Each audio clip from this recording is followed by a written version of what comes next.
नमस्कार, मेरा नाम गीतांजलि दुबे है। आज हम बात करेंगे प्रदूषण के कारोबार के बारे में। स्मॉग के धुएं से उभरता हुआ नया बाजार। कोविड के समय एक वाक्य काफी ज्यादा चर्चा में रहा, आपदा में अवसर खोजना। मौजूदा समय में उत्तर भारत, जो कि गैस के चैम्बर में तब्दील होता नजर आ रहा है, वहां इन्हीं जहरीले गैसों के बीच नए कारोबार के विकल्प भी तलाशे जा रहे हैं। जी हाँ, आपदा में अवसर खोजा जा रहा है। दिल्ली और उत्तर भारत के अधिकांश शहरों की अगर हम बात करें तो वहां वायु गुणवत्ता का स्तर लगातार खराब हो रहा है। हाल ही के दिनों में दिल्ली, लखनऊ, कानपुर और वाराणसी जैसे शहरों में एक्यूआई 300 से ऊपर है। दिल्ली में एक्यूआई 500 के आसपास रह रहा है, जो कि गंभीर श्रेणी में आता है। जबकि अंतर्राष्ट्रीय एजेंसी IQAIR के अनुसार कुछ स्थानों पर एक्यूआई 1000 से अधिक भी है। खराब वायु गुणवत्ता का स्वास्थ्य पर तो खराब असर पड़ ही रहा है, ये बात सबको मालूम है। पर इसका व्यापार और अर्थव्यवस्था पर अलग ही असर पड़ रहा है। प्रदूषण के धुएं से तैयार होता ये नया मार्केट का जाल वायु प्यूरिफायर, हाइजीन उत्पाद और ग्रीन टेक्नोलॉजी से जुड़ा हुआ है। अब हम प्रदूषण के धुएं से उभरते हुए नए व्यापारिक संभावनाओं की अगर हम बात करें तो पहले नंबर पर आता है वायु प्यूरिफायर उत्पादों की बढ़ती हुई मांग। आंकड़ों पर नजर दौड़ाएं तो 2023 के आंकड़ों के अनुसार भारत में एयर प्यूरिफायर की बिक्री में 25% की बढ़ोतरी देखने को मिली। खास तौर पर दिल्ली में, जहां प्रदूषण का स्तर खतरनाक स्तर तक पहुंच जाता है, वहां इसकी मांग सबसे अधिक रही। 2023 में भारत में एयर प्यूरिफायर का बाजार 3000 करोड़ रुपए का था, जबकि 2025 तक यह 5000 करोड़ रुपए तक पहुंचने का अनुमान है।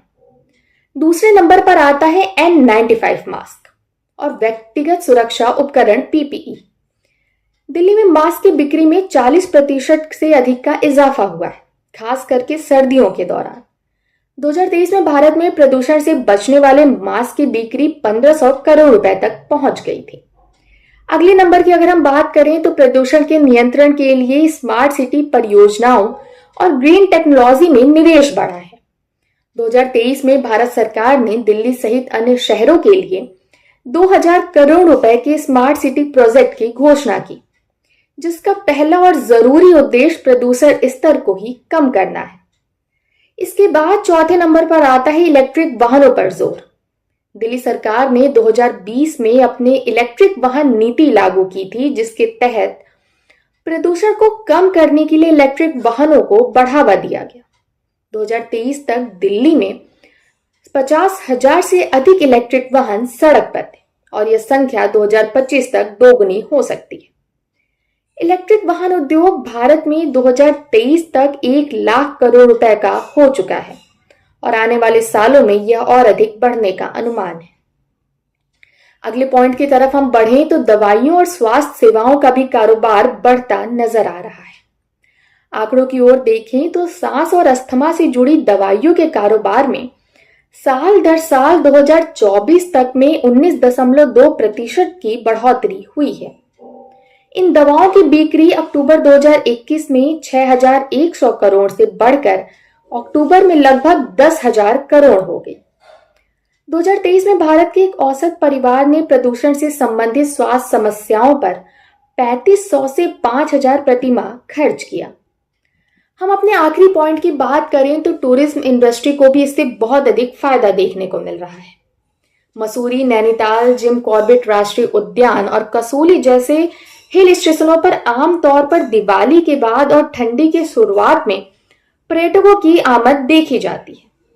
प्रदूषण से बचने के लिए समाज के कई खास वर्ग जो लग्जरी सुविधाओं के खर्चे उठा सकते हैं, वे वहां जाते हैं, जिससे होटल, लग्जरी रिसोर्ट का कारोबार भी काफी बढ़ रहा है। इसका एक विपरीत असर हिल स्टेशन के पर्यावरणीय संतुलन पर भी जरूर देखने को भी मिल रहा है।